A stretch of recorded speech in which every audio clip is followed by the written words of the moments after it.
I'm Joanne Jones, and I'm a volunteer with the American Cancer Society. And I'm Sue Bonham. I'm also a cancer survivor and a volunteer with the American Cancer Society Relay for Life.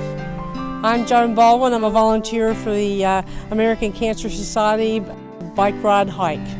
And I'm Marnie Headley. I'm the event lead for the Kanawha Valley 2017 Relay for Life.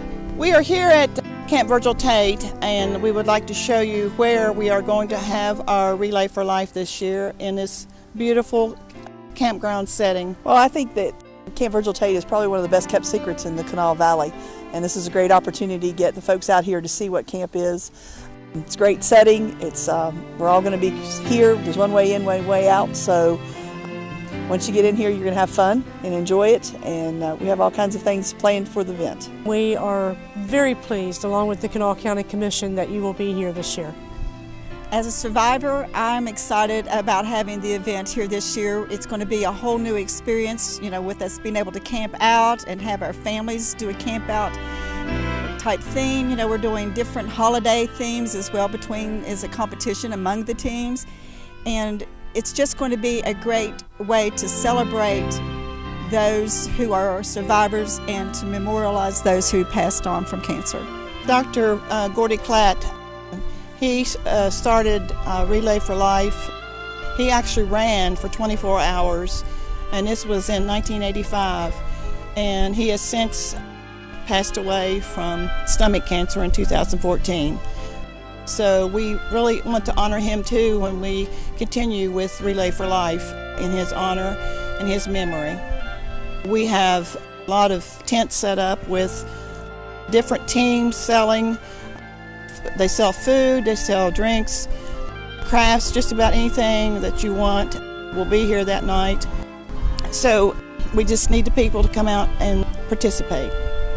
It's in the past, we've had 2 relays that have come together this year.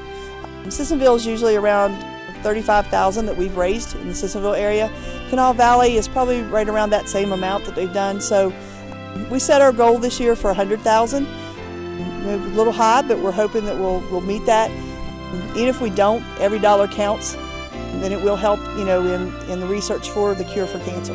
We're now sitting at an area where the relay will start. And directly behind us, you'll see all the cabins in the field where we'll be setting up, and everyone will be walking around for Relay for Life of the Kanawha Valley.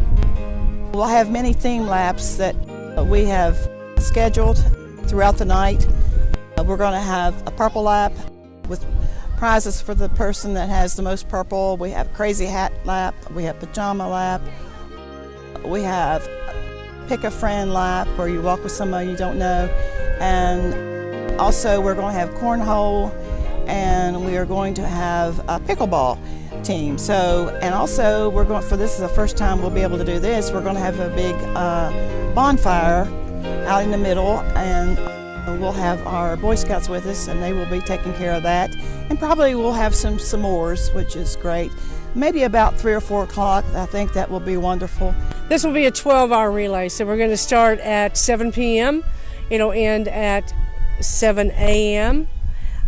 We'll be serving breakfast here at the relay. We will be having entertainment the night of relay. We will have the Martin Luther King group here opening up. Kendall Evans will be doing the national anthem. The Evans Family Singers will be singing during the night. And of course, from Nashville, we will have Seth Budding here to sing for the evening as well. Later in the evening, we will be having karaoke and other games going on during the same time. We're going to have a dance party as well. And a dance party, yes.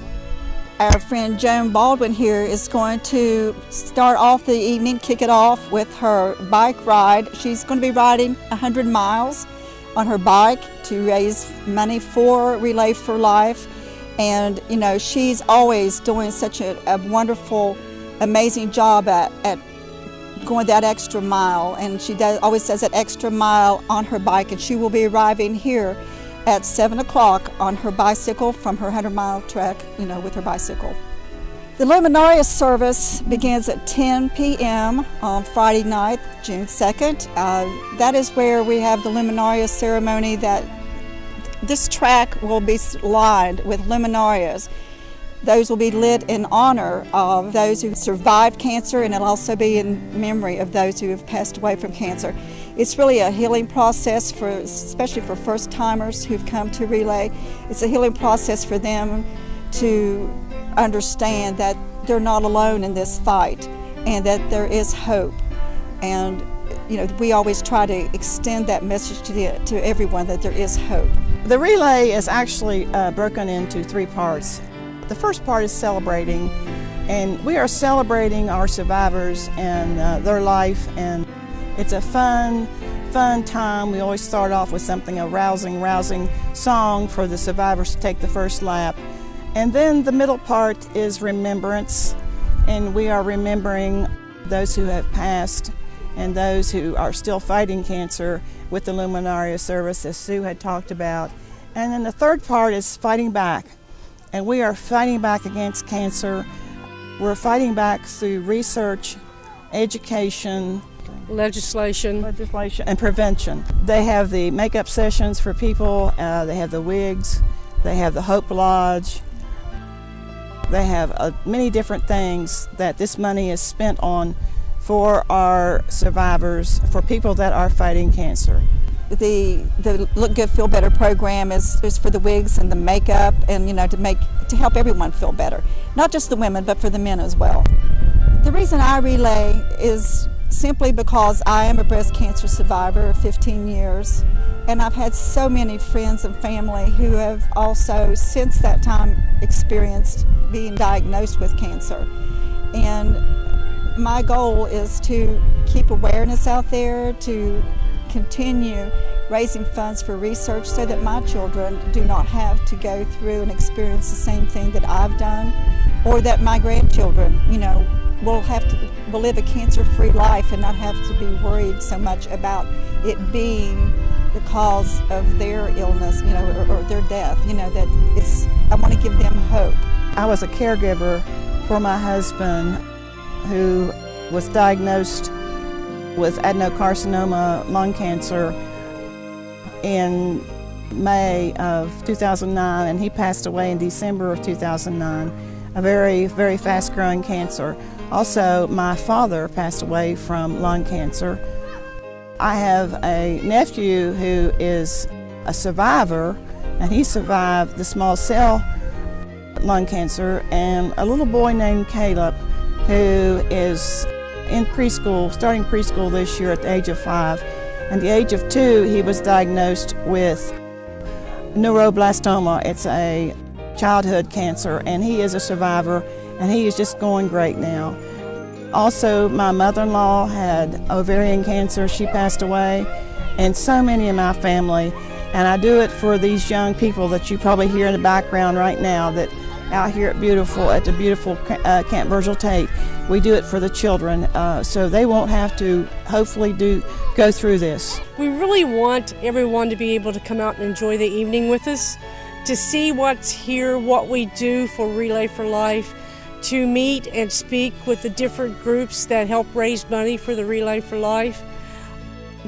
It's heartwarming. It's a time of fellowship, a time of remembrance, a time for tears on that remembrance of those that we've lost or those that we see that are fighting cancer this day.